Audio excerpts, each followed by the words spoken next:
What's up, everybody? Chris Sticks Mather back with Sticks It to the Man Percussion. It's Friday. Guess what I've been doing today? Sticking it to the man, because that's what I do. You know what's up.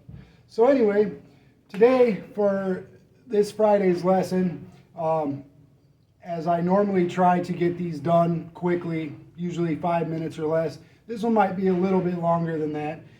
Today I want to talk about what it takes to get from beginner level drummer to intermediate level drummer. And I'm going to talk about a few concepts on what kind of helps you cross over to that next stage of drumming.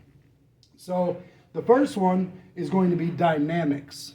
We'll talk about what dynamics are and how they pertain to drumming. Second would be linear drumming. And then third, how to use accents and, put them into, everything that you're playing with every limb of your body. So first one is dynamics. What are dynamics? So that is taking a beat or a riff or a fill or whatever the case may be and playing it in different volumes, softer, louder, depending on, what you're going for. Very simple fill that would be, a good example would be just something like, a single stroke fill.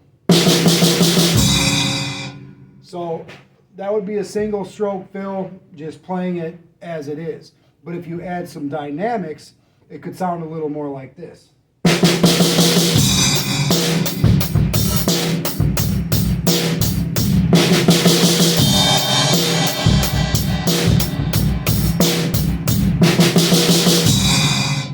Where it's softer, gets louder.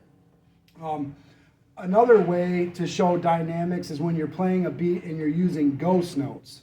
So obviously your ghost notes are not going to be as loud as your backbeat, for instance.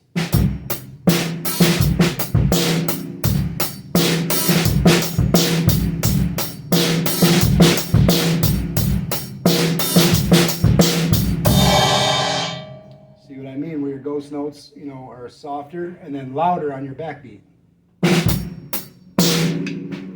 For example, another example. So the next thing we're going to talk about is linear drumming. What is linear drumming? So a simple, eighth note beat playing 2 and 4 on snare, 1 and 3 on bass. Obviously we all know that beat. Very common, very basic. Sounds like this.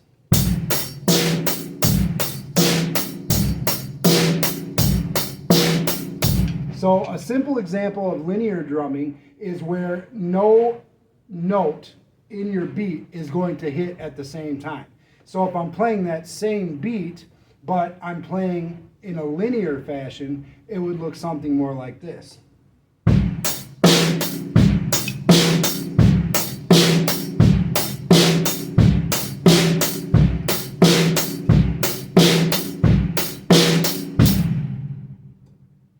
The crash, but whatever, you get my point. So that is called linear drumming, where you're playing a beat or you're playing a fill, but no note hits at the same time. Very simple example of linear drumming, and that can be really made to sound really neat in some fills that we do, some beats that we play. And then last but not least, we're going to look at how to use accents. So there's a lot of different ways that you can use an accent, and a simple way for me to show you accents is using the paradiddle rudiment. Just the regular paradiddle, right, left, left, left. So commonly, the accent is played on the first right and the first left in it. So it would look like this.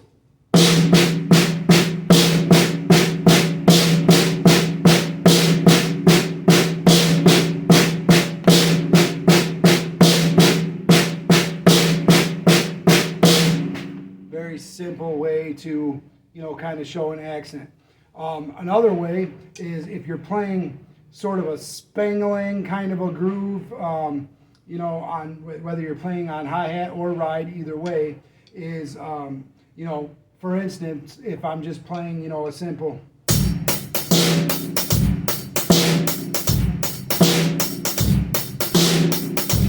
So one way that you can use your accent on that is on that first stroke of your spingling, accent that note.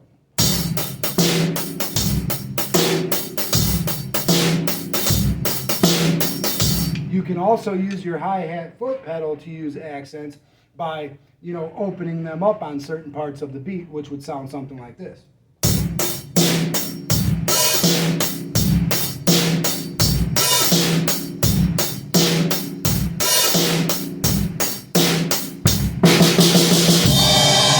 And then you also come right back to how those, dynamics work. So this is just another fun one that I wanted to show on how to cross over that bridge from beginner to intermediate level. And this is just 3 ways. There's a lot of other ways, and using your own creativity would be another example of crossing over from beginner to intermediate. When you're finally getting some grooves down and you're able to start adding your own fills in there, start switching things up a little bit, that's what brings you into that intermediate level. So thanks again for watching, guys. Smash like on the video, share it with your friends, hit the notification bell, and of course subscribe as always.